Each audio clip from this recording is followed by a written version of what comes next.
Hello YouTube, how's everyone doing? It's Professional here. So today I have another top 10 video for you guys. And this one is going to be focusing on top 10 vehicles that deserve a buff. Now, when I say a buff, I mean that these vehicles should be made better. It's different in each case. Some vehicles, the armor should be better. Some vehicles, the weapons should be better. It all depends on the vehicle. And on this list, I've chosen 10 vehicles that I personally believe have potential. Have potential to be successful, but are underpowered due to the way that Rockstar has designed the game.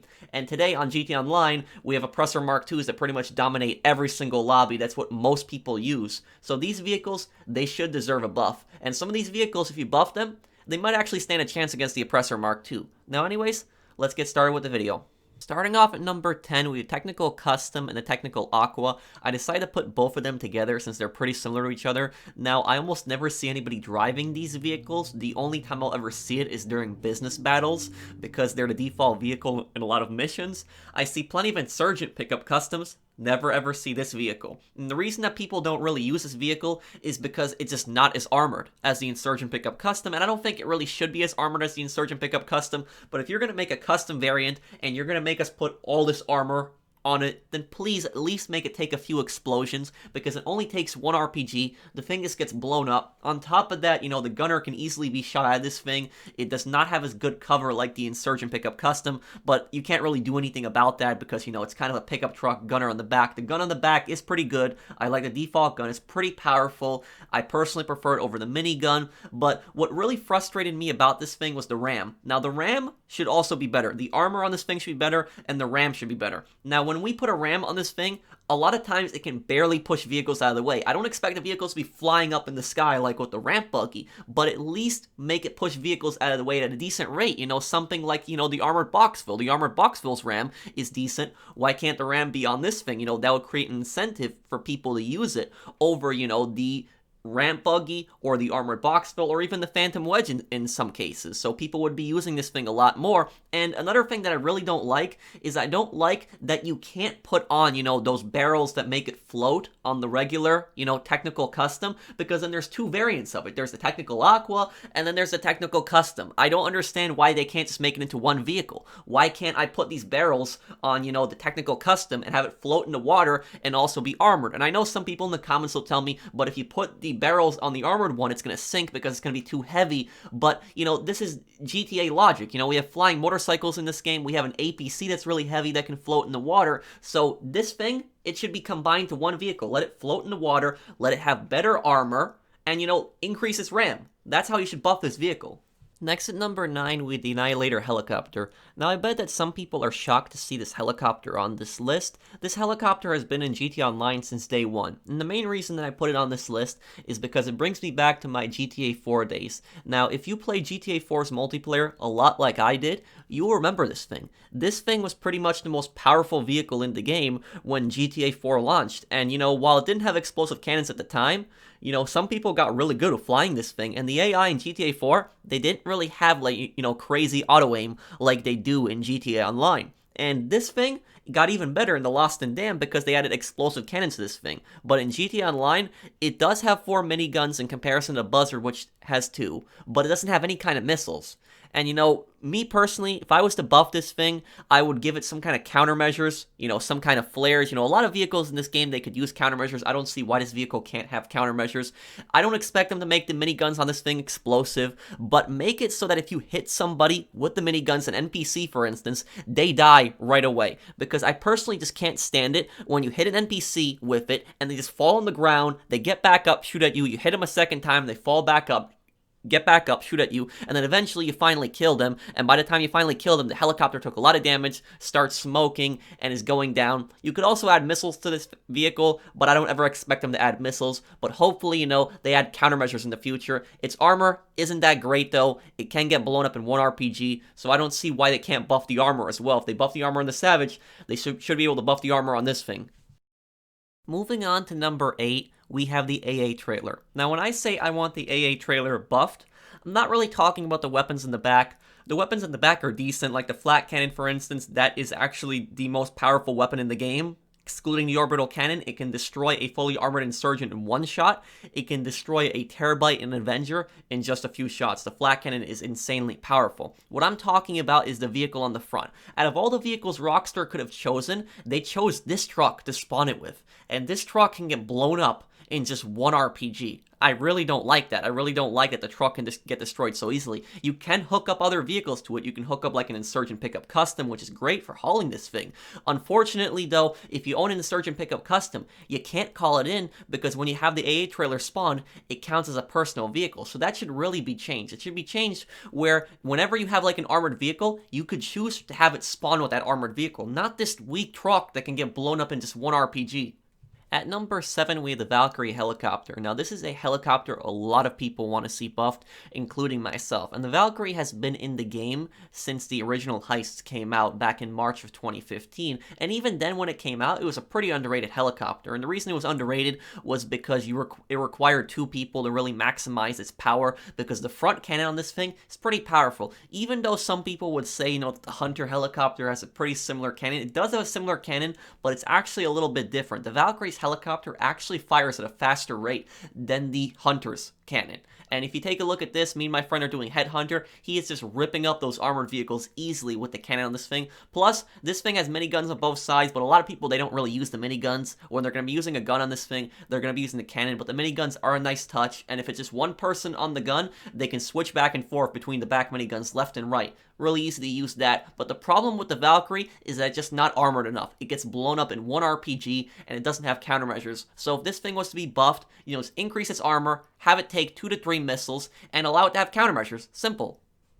Next at number 6, we have the Molotov and the Nakoda. I decided to put both together since they're, similar categories. And the Molotov, personally, is my favorite jet. I love this thing. It's very easy to get across the map, very fast, and on top of that, it can land in most places. Very easy to land, comes to a complete stop pretty quickly. You don't have to be an expert pilot to know how to land this thing. I almost never crash this thing while landing in comparison to some other more challenging aircraft. Now, my main thing with the Molotov is I want it to have explosive cannons, and I've wanted that for some time. I don't think that would really break the game or cause anything to be unbalanced, and the reason that I say so is because there's other aircraft in the game, the Laser, the Hydra, the Savage, the Rogue, that have explosive cannons, and you can easily counter it with an explosive sniper. This thing, it doesn't have great agility. The Molotov struggles in, air combat against most other vehicles. My friend is flying a Nakoda right here, and, he gets behind me. I'm struggling to get behind him. I'm pretty much dead at this point. The Molotov is not really that great at dogfighting, but one thing that can make it a lot more useful for missions, it could be a great aircraft for missions on top of getting around the map and landing in places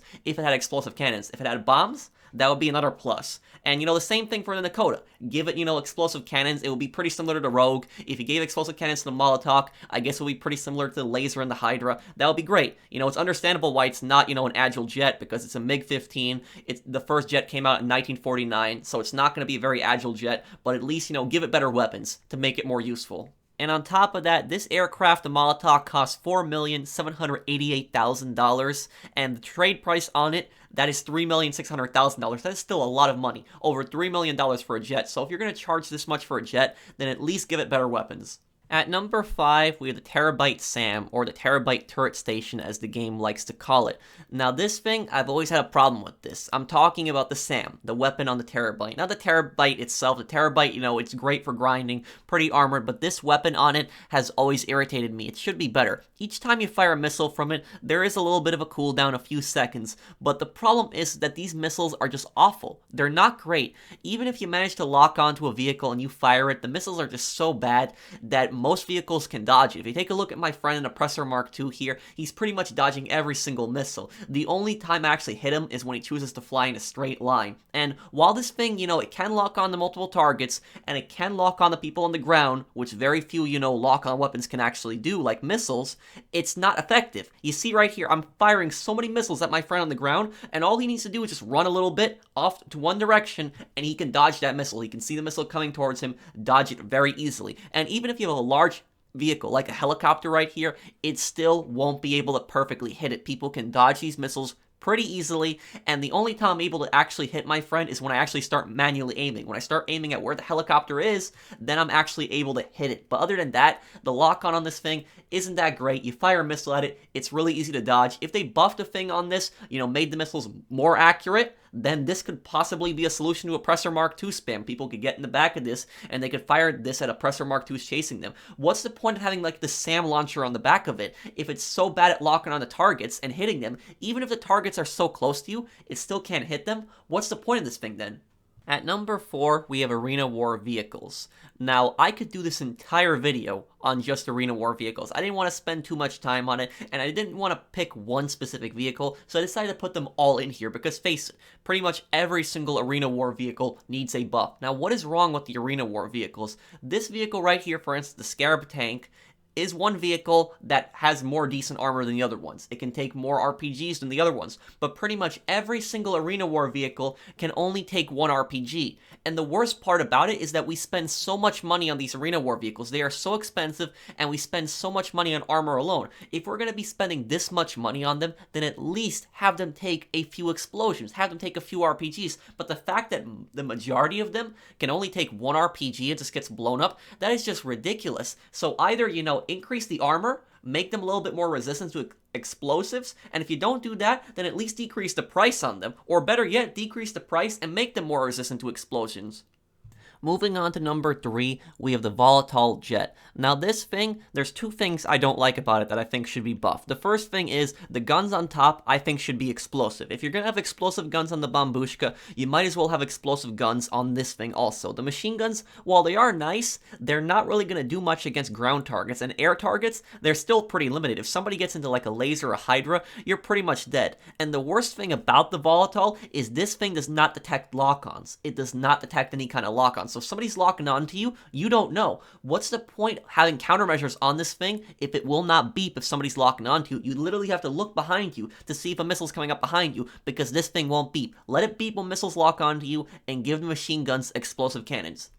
At number 2, we have the Chernobyl. Now, while this one might be similar to the Terabyte Sam, they're both, I guess, against air vehicles. But the difference is that the Chernobyl is an entirely AA vehicle, where the Terabyte is a vehicle that does different things. Now, the Chernobyl, the first problem that this thing has is that this thing has really bad handling, one of the worst handlings that I've seen on a land vehicle, and when it runs a vehicle over, it can explode. And those explosions cause a lot of damage to the Chernobyl, and eventually the thing will explode, but I guess we can kind of understand its handling because, it is a giant, missile truck, so it's not going to have the greatest handling. But what's just so annoying is when it runs over a vehicle and they just explode like that. So, I mean, maybe do something where the vehicles aren't as sensitive to it or they can't explode. But the most important thing with the Terabyte is please increase its armor, because this thing is actually very useful against air vehicles. You can see my friend here in Dakota. I was able to easily shoot him down. And if you lock onto an Oppressor Mark II, they will not be able to outrun this because you're firing multiple missiles. Even if they deploy flares, they won't have enough flares to get away from this thing, so this thing can shoot down Oppressor Mark IIs. The problem, though, is that the delay, because you've got to stop in this thing, you got to get in the gunner seat, or stop and then wait for your gunner to get in, and have him shoot at the target, and then the lock-on takes a few seconds. It's not instant like, with the Oppressor Mark II where you lock on with a second, you fire. This takes a few seconds to lock on. And by the time you lock on, somebody's going to fire a missile at you, and this thing gets blown up in one missile. That's right, one missile. And it makes no sense, because if you take a look at this RC car right here, an RC Bandito blows up on its third RPG.